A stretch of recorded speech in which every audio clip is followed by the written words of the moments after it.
right, so it's time for one of two series previews today. We are beginning off with the Carolina Hurricanes and the Washington Capitals. So these are two teams that have been in the league for a very long time. They have played each other. It's kind of a rivalry at this point, but the weird thing is they've only ever faced off once before in the Stanley Cup playoffs. This is the second time ever. Now, you may remember last time it was 6 years ago when they faced off after Washington won their Stanley Cup. Carolina was back in the playoffs for the first year in a long time, and Carolina won that series. Now, here we are. This is the second round. The Canes are the Metro Seed 2. The Capitals are the Metro Seed 1, and it's gearing up for a very, very entertaining matchup here coming up. So let's hop in here and talk about the Washington Capitals first. So they had a 51-22-9 record for 111 points. They scored 288 goals, allowed 232 during their time this year. They were the best team in the Eastern Conference, and it really wasn't close. Again, I honestly think that the Capitals proved a lot of people wrong this year. I had them as like the fifth place team, just barely missing out on a wild card spot. Because again, I mentioned it in many videos before on the channel. I just didn't know if all these players could mesh well together. You see it sometimes, it doesn't work. Like in Nashville this year, they got a lot of new players. It doesn't work. With Washington this year, it worked. And it just depends on the team. It depends on how you manage everything. And overall, bringing all these new players in, they have all fit in every way that they possibly could, to be honest with you. So they've looked really good. In the regular season, they scored an average of 3.49 goals for per game, which is very good. They have scored an average of 3.6 in the playoffs. So again, their numbers have gone up there a little bit higher. Again, I do want to say with that, there's an asterisk to it because again, it's in 5 games compared to 82, but still it is a factor that you have to play in there when you're ranked amongst those teams. They allowed an average of 2.81 goals against per game. In the playoffs, 2.4. So obviously there, those numbers are better than they were as opposed to the regular season. Their power play in the regular season wasn't really the best. It was in that tier, but it wasn't the greatest of all time. 18.7 power play percentage. And then in the playoffs, 23.1. So just about everything is increased except for the penalty kill. 82% of the regular season, 66% in the playoffs. So it has decreased there a little bit. And obviously they defeated Montreal in 5 games. What I would argue was a easy opponent there for the Capitals, and they kind of took them handedly. It wasn't like super easy, like it wasn't like Carolina Jersey easy, but it definitely was pretty easy for Washington to get those wins, and they obviously won it in 5 games. You could tell like Montreal was keeping in it. They were keeping it close and competitive, but obviously Washington was the better team. Now, you look at the Hurricanes, they're in a different scenario there. They finished with a record of 47-30-5 for 99 points. They were the Metro Seed 2. They scored 266 goals and allowed 233. They were a very good team this year as well. They went through a lot of drama involving obviously Mikko Rantanen, who came there for a little bit, said, no, I don't want to play here, and then obviously left off to Dallas. There was some other drama there too involving general manager and the coach and all that. Just a lot of stuff happened this year in Carolina that I don't think enough people really talk about, but they kind of geared up quickly and are now back here in the playoffs, and they look really damn good. They scored an average of 3.24 goals for per game in the regular season. In the playoffs, a 3.8, so they have gone a lot better there in terms of that, almost a 0.6 rise in numbers there. They allowed an average of 2.81 goals against, which is the same as Washington, ironically enough, and then they allowed a 2.2 in the playoffs as well. So again, all their numbers are very, very good. In the power play, they finished with an 18.7 power play percentage. In the playoffs, 31.6. And then, get this, 83.6 penalty kill percentage, 100% in the playoffs. They didn't allow a power play goal to the Devils at all, which played a big factor in why they won that series in 5. That's a big factor in why they won that series for sure. And honestly, the way I see it, the way I look at it right now, Carolina just looks so hot. They look so unbelievably hot. They seem to have that like aura to them that like we're not going to take it lightly. And I think honestly, when you see the Rantanen situation go down, like I feel like they had that feeling to them where it's like, we're going to make you regret not wanting to play here. And I like that. I like hearing that mentality from them. And I think that that's something that's really going to benefit them here in the long run and moving on into the playoffs here against Washington. Again, this was a projected matchup. And We did a stream here about a couple of weeks ago, maybe a month ago at this point now, and we streamed Capitals Hurricanes. And that was a fierce, hard, competitive, hard fought game. And there was a lot of controversial hits. There were fights. There were multiple players that were ejected. I'm expecting for this to have that same anticipation, but more. I feel like this is going to be a much more hard fighting, hard hitting, physical type of series. It's going to be very difficult. I think both teams are in for a little bit of a wake-up call here. They're both going to come in here running, and I think it might be the best series of the second round, if we're being blunt. Like, I get it, there's a couple other ones that look pretty good, but this might be the best one in terms of just overall rivalry, if we're being honest with you. So, I'm really looking forward to that. Let's get into the scores. Now you start off with Dylan Strome on one end for the Capitals. 29 goals, 53 assists, 82 points in the regular season. Had 2 goals, 7 assists, 9 points in the playoffs. I thought Strome looked phenomenal when he was up there. And just overall took a huge breakout year this year. Not even really breakout, just had a career high in points. He has looked phenomenal here for the Capitals down the stretch. Alex Ovechkin, the all-time leading goals leader this year. 44 goals, 29 assists, 73 points at 39 years old is remarkable. And then in the playoffs, 4 goals, 1 assist, 5 points.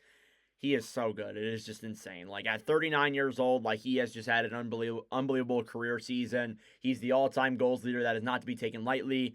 Just insane stuff. Absolutely insane stuff there involving Ovechkin. So you got to give a lot of credit to him. He's been phenomenal for the Capitals up to this point. Alexi Protas, who I do want to put an asterisk next to. He's only played 1 game. He played in Game 5. He looks like he is healthy and ready to go. And the good thing is that if he wasn't, he got some more time to really heal. He had 30 goals in the regular season, 26 assists for 66 points. I think he looked phenomenal there too as well. Just again, was somebody who really improved this year for Washington as a player that we weren't really looking at. And then he had a career year in terms of that.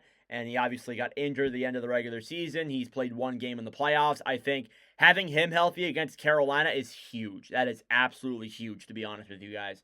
Pierre-Luc Dubois, 20 goals, 46 assists for 66 points there as well. He had 2 assists in the playoffs.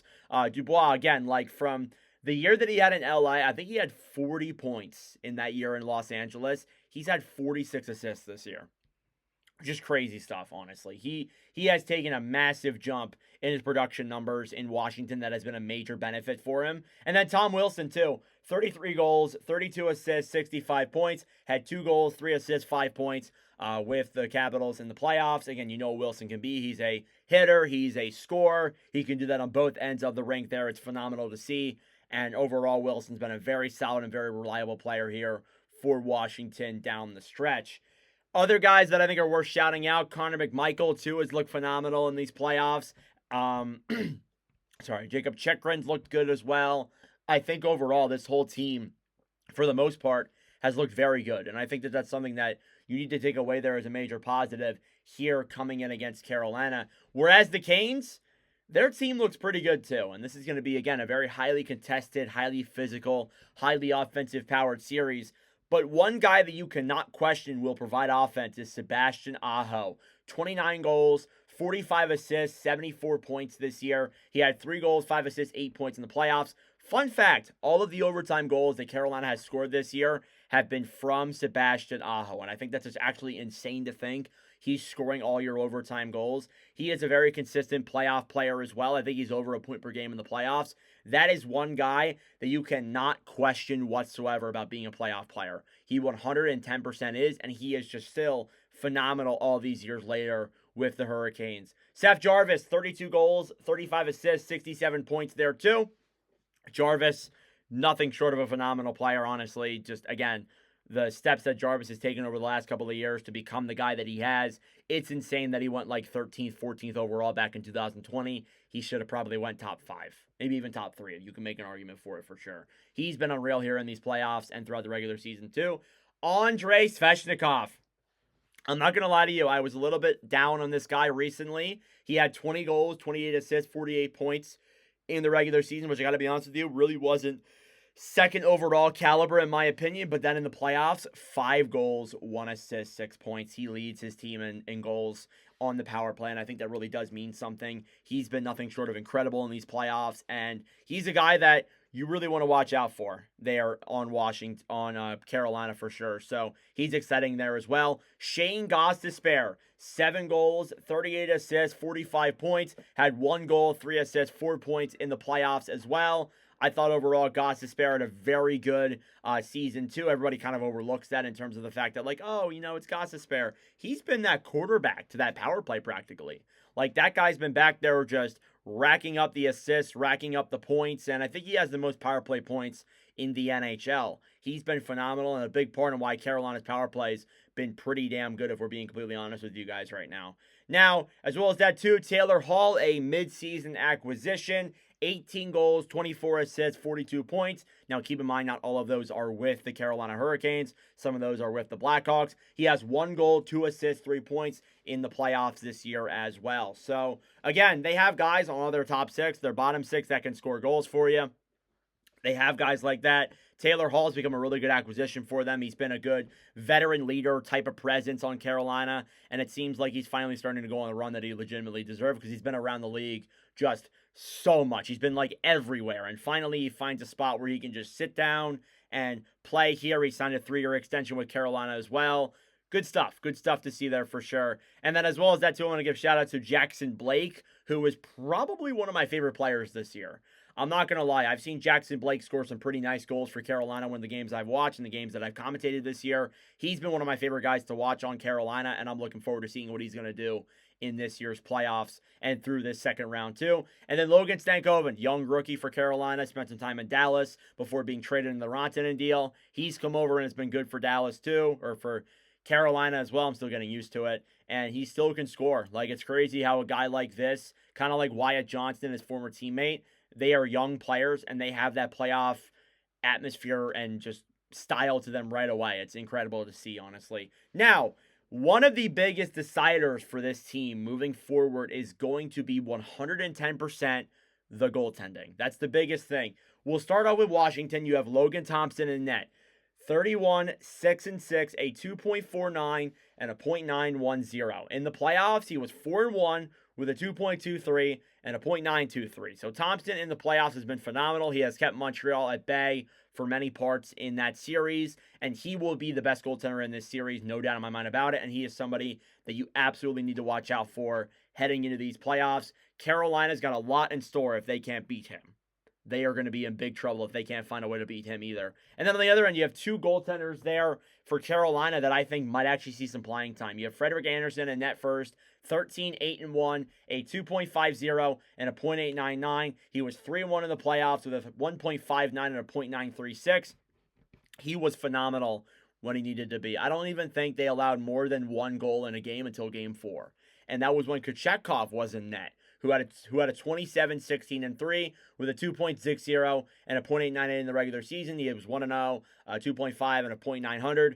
The reason why I bring up Kochetkov is because of the status of Freddie Andersen.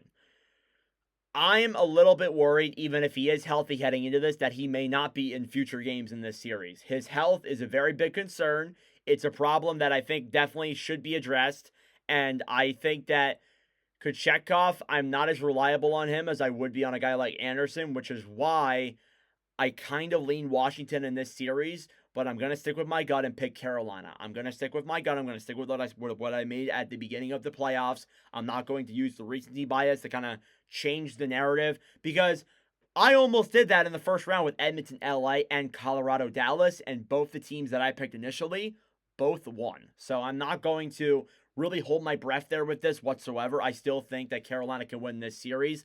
I think they're going to win it in 7 games. I think it's going to be a highly contested, highly competitive series. It's going to be very physical. It's going to be fighting on both ends, and there's going to be a lot of goal scoring too. I'm really looking forward to this. And again, we'll be live for game number 2 of this series on Thursday. But let me know your thoughts in the comment section down below. Thank you all so much for watching. If you enjoyed, make sure you like the video down below. Please consider subscribing. Let me know your predictions in the comment section down below. We got Oilers Knights up next. But thank you all for watching, and I'll see you guys in the next video.